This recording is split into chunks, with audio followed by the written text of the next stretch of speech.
ఎందుకు చెంతకి వస్తావో, ఎందుకు చెయ్యొదిలేస్తావో, స్నేహమా చలగాటమా, ఎప్పుడు నీ ముడి వేస్తావో, ఎప్పుడెలా విడదీస్తావో, ప్రణయమా పరిహాసమా,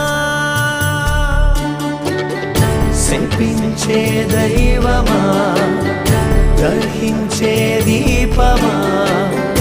ఇదే నీ